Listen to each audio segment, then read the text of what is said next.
In 1920, the world of physics was turned upside down by a groundbreaking theory, Niels Bohr and Werner Heisenberg's Copenhagen interpretation. This theory suggested something almost mystical, that a quantum system can exist in all possible states simultaneously until someone observes it. It's like Schrodinger's cat, both alive and dead until you look. And when you do, the wave function collapses and the universe decides on one particular reality. But the story doesn't end there.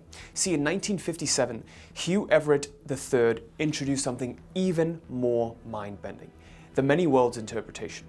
Everett didn't believe in collapsing realities. Instead, he proposed that every possible outcome of a quantum event actually happens in parallel universes. Imagine this: every decision, every flip of a coin, every single thought creates a split in the universe, branching into infinite versions of reality. In one world, you're a billionaire. In another, you've missed that opportunity and you're poor. And the craziest part, you're living in just one of those infinite versions, completely unaware of the others. Here's the kicker though.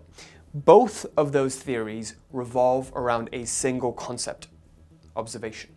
And this isn't just true in quantum physics. See, across ancient spiritual teachings, whether it's from Buddhist monks, yogis, or mystics, the idea that observation and intention shape reality has been whispered throughout the ages. Now, what if I told you that the way you focus your attention right now is actually shaping your life just like it shapes quantum outcomes? What if your ability to create the reality that you want lies in your power of observation? In today's video, I'm going to share with you how you can tap into this fundamental truth and use your attention to manifest the life that you truly want, and how I've used it to create a life that is beyond my wildest dreams. Let's get started. So now, let's get to understanding how our attention actually dictates the version of reality that gets manifested. In order to understand that, we have to understand how energy flows. Anytime you're feeling stuck in your life, you feel like you've been working towards something and it just hasn't been happening, or similar situations keep arising, same revenue roller coaster, same relationships you keep attracting, what you have to understand is somewhere there is stuck energy, okay? If energy cannot flow, which is what needs to happen with energy, it gets stagnant. And when it gets stagnant, we experience the same circumstance. But what directs the flow of energy? Attention. Wherever attention goes, energy flows. Our focus and our attention determines where energy flows. What most people don't know is that the nature of our attention, there are two main types of attention that we possess. There is what's called polar attention and non-polar attention. Polar attention has the power to attract and repel reality. Let's get rid of the repel part and focus solely on the attract part, because they're one and the same. Okay, any problem flipped to its side becomes the solution. Two different sides of the same coin. If I'm attracting something, I'm repelling something else. That's what polar attention does. Non-polar attention is completely neutral. It has the power to dissolve reality. Now, in terms of quantum events manifesting into our lives, let's look at, with a diagram, what this could mean. If we have two types of polar attentions, the positive attention and the negative attention. When we think positively about something, life doesn't care about the real nature of our attention. It cares about the content. If I hate bills and I hate losing money, I'm going to get more of the event of losing money and bills. If I love making money and I love growing, then I will get more of the thing that I love, growing and making more money. Okay? For us, human beings, how we've been conditioned is throughout our whole lives, we've lived in a fear and survival mode, because that's become our biology. All around us, we've been conditioned to, first and foremost, survive. What's the most important or most powerful way to survive? Eliminate and avoid any threat to your survival. Okay, so we've been conditioned to live in this protection mode, this avoid conflict, avoid taking risks. A lot of us have been conditioned this way. And because of that, we keep experiencing more and more of the thing that we're worried about.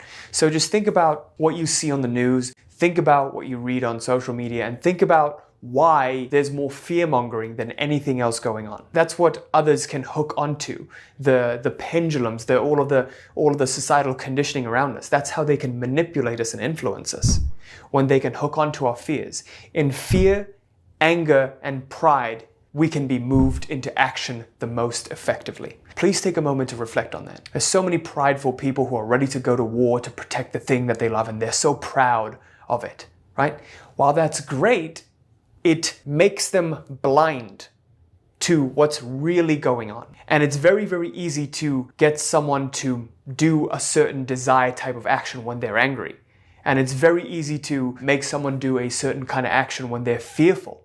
So fear, anger, and pride is what society keeps us stuck in, keeps our attention focused on, which makes us do things that we don't necessarily want to do. So for most people, they keep experiencing the same relationships over and over because they keep holding on to this trauma from the past. Their attention is more focused on avoiding the kind of relationships they've had, which is why they keep attracting that same kind of relationship, the same kind of partner. Most people get traumatized by an event and they're afraid. They haven't processed that event properly, which is where neutral attention or non-polar attention comes in. We're going to talk about this in a second.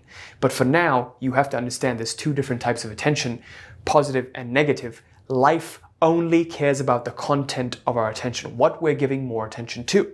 If we have a reality in which this is our current situation, and we're presented with a juncture in our life path. Let's say it's a important business decision that you have to make, or a challenge comes up in your business regarding an employee or whatever it may be. If we choose to positively perceive it and the content of our positive attention is, hey, somehow this will help me grow, then the lifeline will shift to a more positive lifeline. More of that thing that you feel positively about will manifest. On the other hand, if we feel negatively about it and we think, oh no, this is something that's bad, well, that bad thing will happen. So you see what's happening here? We feel positively and our mind perceives the content to be positive. We feel negatively and our mind perceives a content to be negative. Let's say something unfortunate happens to you. Let's say you get a bill, or you get like a very big tax bill. Immediately you're like, oh, this is bad. If this happened, that means something worse or terrible will happen. How do you know that? You're just assuming that because you've become fearful. It's make you become fearful. When we have a feeling, we try to justify the presence of that feeling by thinking about other things that potentially could make this fear stronger. Why do we do that? We're feeling creatures. When we feel something, we feel alive, therefore we survive. That is our biological conditioning. When we are in a state of fearfulness, we start to spew up all of these things that could potentially happen. Oh no, now that could go wrong and something else could go wrong. Oh no, what if this big tax bill means I can't pay my, business expenses and I can't pay my rent, or I can't pay like my employees? What if all of these things happen? That's when you go into a spiral. Because now this negative attention starts to influence the content of your attention. I hope this is making sense. If you have any questions, just let me know below. The key thing is it has to have a correspondence of heart and mind. When you feel negatively in your heart, the mind immediately spews up negative things, which then makes it manifest, which makes you shift into a corresponding lifeline where more of that negative thing will happen. But here's what's crucial. This is non-polar neutral attention. If we perceive something that's happened to us with non-polar and neutral attention, it simply comes into our lives and passes. It has no power over us. So let's say in this unfortunate circumstance where you got hit with a big tax bill, you simply looked at it and you accepted it and you had neither positive nor negative about it. You would still continue on that same life path that you were before. Nothing would really change. It would dissolve itself. For most people, they resist their past traumas and their fears by attributing negative attention to it. Think about how this happens. Whenever something has happened to us in the past that we don't like, we try to run away from it because the feelings are too strong and we don't know how to handle it. So when we run away, what are we essentially doing? We're resisting it. Whatever you resist persists. You give it force, it has a counter force back onto you. So we spend our whole lives resisting all of the things that have happened in the past that we don't like.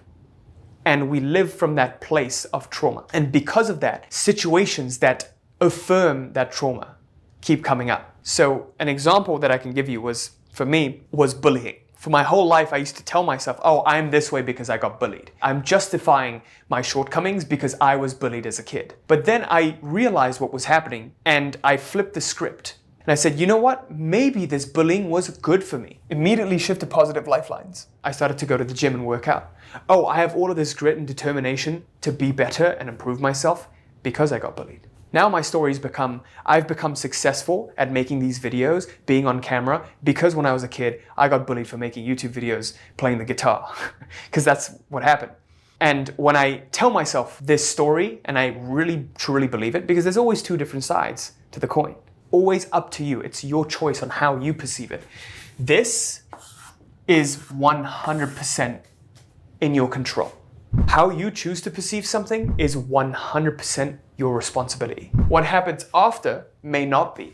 But if you can choose your attention, I can tell you what happens after is going to correspond with that attention. Now that you hopefully understand this, let's talk about how to use this to effectively create reality. I'm going to give you another concrete example to help you fully understand how I've used this in my personal life and why this is actually one of the most powerful things you can do. When I got started in this journey, my dream was to quit my 9-to-5, my full-time job, and get into a business and become an entrepreneur because I wanted time and financial freedom. Okay, that was my main thing. I worked at a summer internship in engineering. It was to go into this corporate career. Every time I went in there, I literally saw people wanting to kill themselves. Like they wanted to stick their arms in the machines to get workers' comp so they didn't have to work there anymore. And the environment was so horrible. It was like a factory. And there were a lot of machines and it was really dark and you had to wake up at 4 a.m. to get to work by 6. It was quite far away from me. And I was like, I can't spend the next 40 years of my life doing this. This is no way to live. This is worse than prison.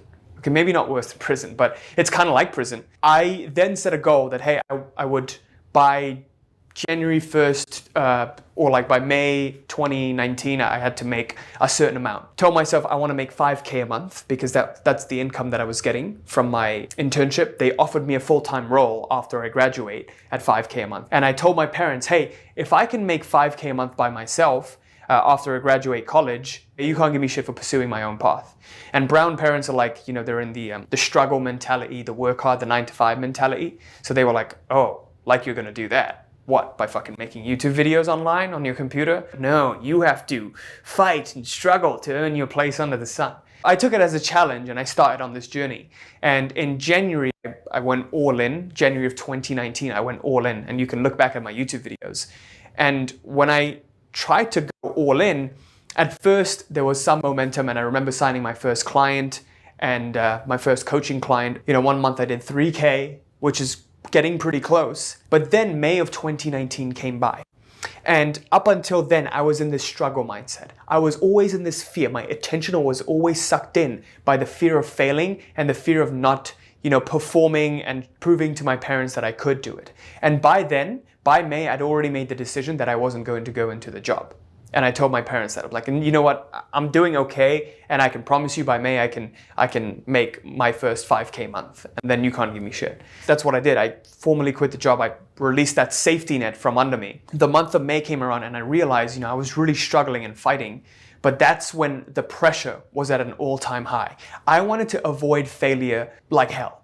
Okay, and you know, I remember just being so much pressure, and every time I talked to a prospective client, I was just so desperate and needy for the sale. That month, I literally got no clients and I made absolute zero. And that's never happened before prior to that. And that's when it really hit me. Like I went into like a completely deep spiraling pit and I just completely said, fuck it. And I had a dark night of the soul almost. But that's when I realized my attention up until then was 100% on avoiding failure. I was resisting failure so much. I was so afraid to fail. Every single resource I had within me, internal resource, my energy, my attention, my time, was on avoiding failure and resisting that anxiety that I had within me. But that month, when I actually failed and my worst nightmare had come to life, it all dropped.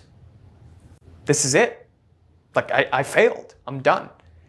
What's next? Well, from this place, I can just keep on trying because I quit the job anyways. I just kept going, but this time my attention was no longer so absorbed, so sucked away by all of the fears and anxieties and the failure that I was trying to avoid. Now I had more attention available to focus on what I wanted, which is to get to that 5K month. Literally June of 2019, I had my first ever 8K month. I made my first ever $8,000 in 1 month in June. In July, I made my first 12K month. In August, by August of 2019, I made my first 20K month. And I shit you not, the year prior, I made a goal when I started that by July of 2019, I would make my first 20K month. Even though I would have been completely happy with 5K a month, I just said, you know what, why don't we just set that goal anyways? And then by January of 2020, around 6 months later, I had my first $100,000 month. Okay, so that goes to show what happens when you let go of resisting failure so much and just shift your attention to what you want instead. When I focused on what I wanted to move away from, I moved towards that. When I focused on what I wanted to move towards, I moved towards that. Life doesn't differentiate. Positive and negative attention are polar. They have attractive qualities. They just attract realities. Okay, you have to remember that. Most people are more afraid of failing than they love to succeed. They're more afraid to lose money than they love making money. Shift your attention towards what is wanted instead. Now, I know this is very, very easy to say, so I'm going to share with you a concrete method in which you can do this. This method is called accept and redirect, a combination of both utilizing polar and non-polar attention. So this is crucial. I want you to pay close attention to this. There's 3 main steps to using this, but I promise you if you use it, all of the energy that you give to this negative attention is going to dissipate and you'll have more energy left over to feed this positive version of reality that you want to create. Let's talk about how that works. Step number 1 to the accept and redirect method. Recall what happened to me during the month of May. I went into a deep pit of despair and my worst fear had come to life. So this means I had fully accepted failure. When we accept something, we can't be in resistance. You can't be in resistance and acceptance at the same time. Acceptance is the antidote to resistance. Please understand this. This is like the ancient art of Aikido. The sole method is to take the momentum of the attacker and use it against him. We're not mustering up any sort of energy. The only energy that's being exerted is in redirecting. I'm getting out of the way. Your goals literally want to be manifested. You're just in the way. You just need to get out of the way for it to come into existence. This is how you do that. This is the ancient art of Aikido in the mental form. We begin with full acceptance of current situation. Whatever issues are going on in your life right now, whatever you feel stuck with, whatever your worst nightmare is, imagine that it happens. You get fully on board with it happening and you imagine and you see how life still goes on despite it happening. You are no longer worried by your worst nightmare. You're no longer haunted. This is absolutely critical because most people are like, oh, if I accept the worst case scenario, won't it manifest in my life? No, it won't. Quite the contrary. If you accept the worst case scenario, you're no longer giving it the energy of your resistance. If that's the case, you're no longer feeding it. But if you keep resisting it, you keep feeding it, it's more likely to happen in your life because you keep feeding it. But if you simply accept it and you get out of the way, this is where neutral attention gets used. Acceptance is neutral attention. In order to make a change in any area of our lives, it has to begin with acceptance. Full, utter, complete acceptance of this current moment. We cannot change the current moment. No matter how hard you try, you cannot change right now because the present is continually becoming past. By the time you catch it, it's already become past. There is no way to change this present moment. What you can do, what is in your power, is to choose what you would like instead in that next moment. This is where it gets interesting. Step number 2. After you accept this current moment and all of the problems, and you follow that track of thinking to what the worst case scenario would be. Hey, I'm making 2K a month. What if the next month I just made absolute zero? That's my worst fear. That's the worst version of this current setback. So think about what the worst version of the current setback is. If it could get worse, what's the worst that could possibly happen? you'll probably always arrive at death. But that's probably the most unlikely thing to happen, because we try to trick ourselves into believing if my business dies, I die. We become attached, we become identified with the things that we do. Get to the worst case scenario and get into complete acceptance of it. That way you drop all importance. Step number 2 is perceive how this unfortunate or this mishap could potentially be a blessing in disguise. Any event that happens is a neutral event. We give it positive, negative, or neutral energy by the nature of our attention. Instead of looking at it as, oh shit, this is bad, we look at it as, hey, how could this potentially be an advantage?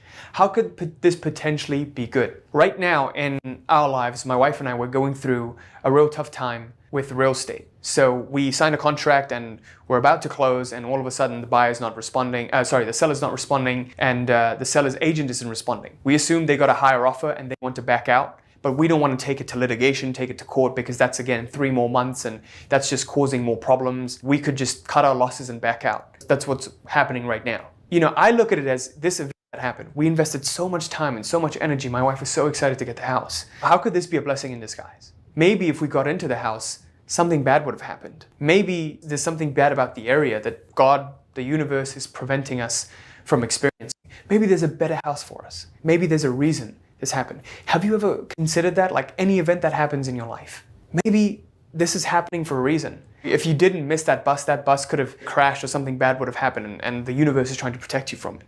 How do you know it all? This is easier to do, by the way, once you've already gotten to a state of acceptance. If you're in that state where the wound is fresh and something bad literally just happened, don't expect yourself to look for blessings in disguise. Just get to a point of accepting, okay, and getting to terms that this really just happened. And once you get to a more neutral point, then you can start to look at how could this potentially be positive.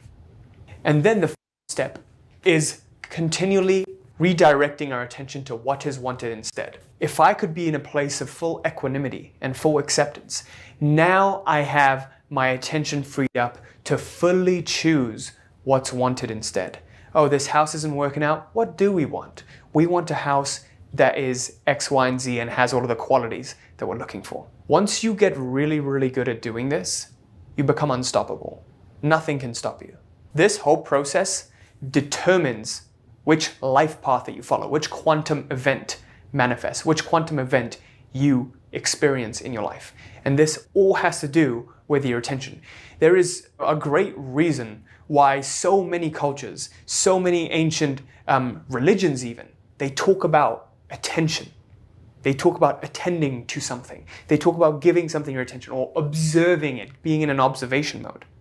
In here, we're combining both this non-polar attention and then we're getting to polar. With non-polar attention, we get into acceptance mode. This is neither good nor bad. I'm just accepting that this fully happened. Then we start to go into a little bit of positives. How could this be a blessing in disguise? And then we build up to full-blown positive when we're in a state of equanimity. What most people do is they're in a resistance mode and they say, oh, you know, let's look for the good in this. Or they say affirmations in the mirror when they feel shit about themselves. If you feel shit about yourself today, allow yourself, accept that you're feeling like crap. And once you're in a place of equanimity, then you can focus on what's wanted instead. But if you try to huff and puff your chest and try to suppress or hide or repress what you're feeling, it is going to haunt you back in the future at some time. Then that affirmation, that thing that you're doing becomes a form of resistance. You're resisting feeling something by saying the affirmation. That's what's happening. So this 3-step method continually applied has the power to completely change your life. If you want to take this deeper, I've made a short movie around 29 minutes long on the art of reality creation. The very things that helped me in my journey from nothing to making 7 figures consistently. And it all had to do with me learning how to properly direct my attention, understand the mirror principle, and understand how to shift my identity. I talk about all of these 3 main things in that movie in complete depth. So what you can do is if you're an entrepreneur or if you're a business owner, if you're a professional and you're seeing that you're stuck at a certain revenue level, you know, you're kind of at low 6 figures or high 5 figures in your business and you just want to take it to that next level, break through that revenue ceiling, this is going to be extremely helpful for you. Go to the pinned comments to access the link to that movie. Okay, so I'm looking forward to seeing you in the next page in the movie right now. Thanks.